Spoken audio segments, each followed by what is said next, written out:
Hello,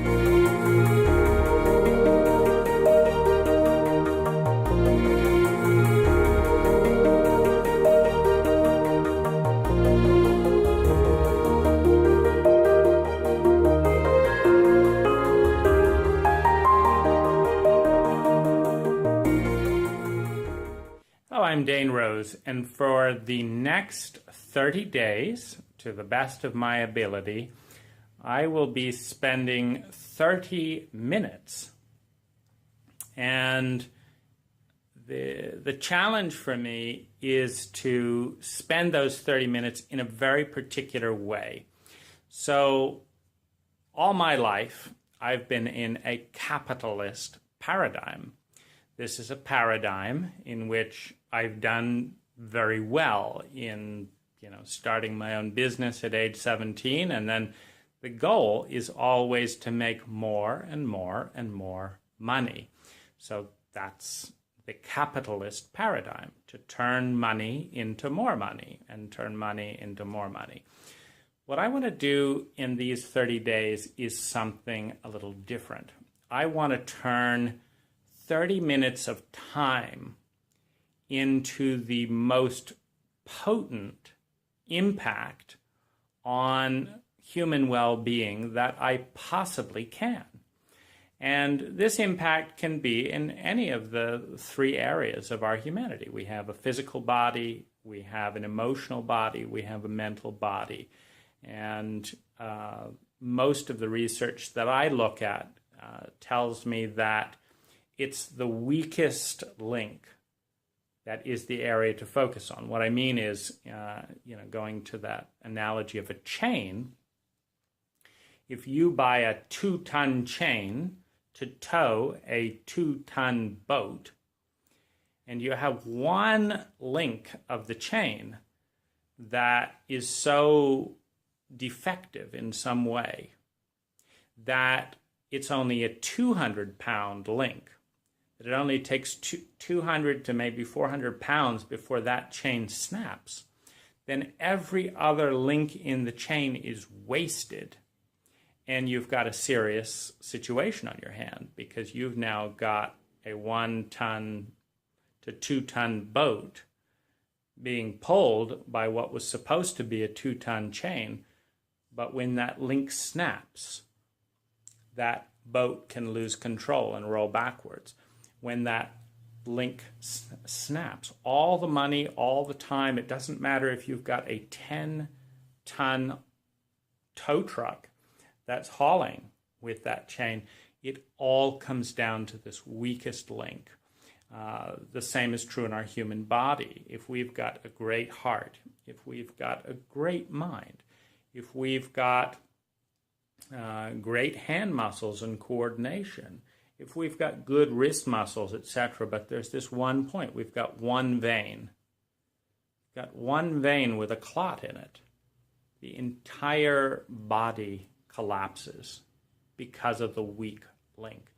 So one of the things that scientific theory sheds light on is that the biggest tragedy that we have as a humanity, as a country, as a species, is when through ignorance, through self-centeredness, through a blind spot, an entire complex system collapses because of its weakest link.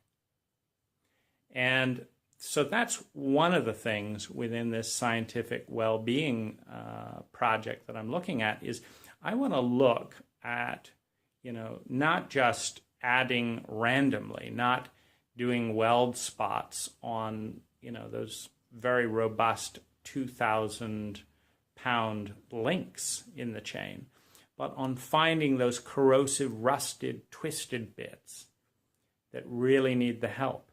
And on a human level, of course, we find this with disease, because the strongest, healthiest people among us are still vulnerable, are still susceptible to an Asian flu virus, to an HIV epidemic.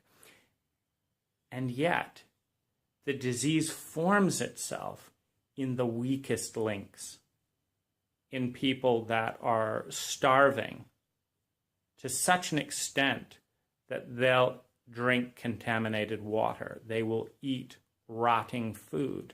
They will not finish a course of antibiotics. And as a result, the weakest link destroys the entire value of the strongest links, because a 2,000-pound chain is useless if it snaps at its weakest link, which is at 200 pounds. So this is part of the thought process that's going into this. And I also want to tell you, it's a lot of fun. It's a lot of fun because I absolutely think that it's our nature to give, to share, to be kind, to be loving, that when we are not sick emotionally with fear, shame, dreads, rages, terrors, and traumas, sick mentally with beliefs about our own insignificance and, some of the materialist evolutionary programming, the selfish gene, when in fact nature has been incredibly collaborative. And there's all kinds of very, very positive symbiotic relationships within nature. And so when our mind is healthy, when we look at the world through that innocence of a child, we just see beauty and we see joy. A child is in that beautiful state where you laugh and you smile at a child and it laughs and it smiles back. It's just pure. It's innocent. And it takes a lot of programming and corrupting to get that child to first be terrified, traumatized, guilty, lonely, scared, bullied, judged, criticized, and then told that it's this selfish, evil person that needs, redemption. I think that it's our nature coming in. And so it's really great to return to a little part of that part in me that loves to imagine bringing some joy or happiness to another human being. And, so I got really excited yesterday when I first thought of the idea, and today is number one. So what happened? I woke up in a semi-sleep state, and I've been watching a lot of America and Britain's Got Talent, the comedies, the performances, etc. And I was thinking of what I call the sweet spot, where people with less talent and practice were able to have more impact with the use of multimedia presentations. There was a young boy who did impressions, and the impressions weren't that great. But when you saw a lot of your favorite characters on a big screen and it had a nice song to it, the combination of the song, the impressions, not having to guess what the impressions were because you actually saw the characters on the screen, was wonderful and was very well received. And so I'm always thinking about how to spend the least amount of effort for the most amount of impact.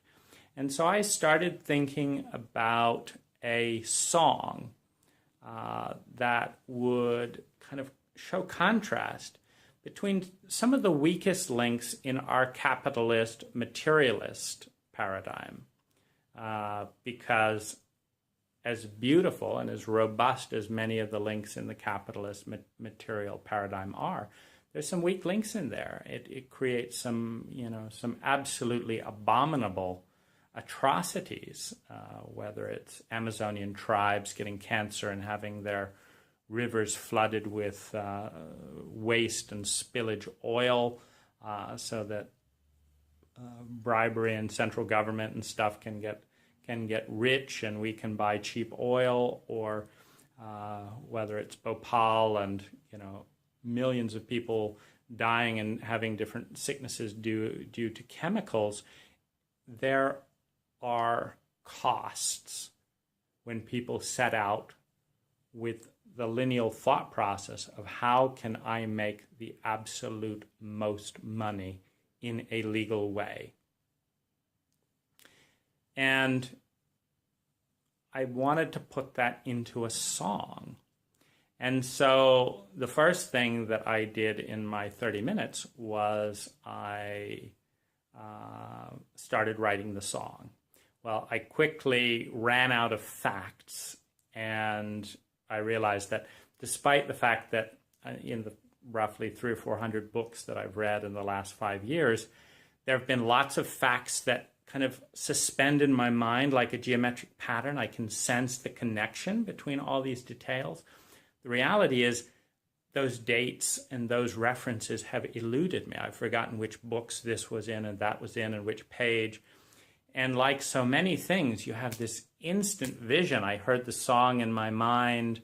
It was beautiful. I saw the kids dancing it on stage. I imagined, what could be done in this idea of how to help the most people in a scientific method, calculating the trajectory of well-being over time of a given action.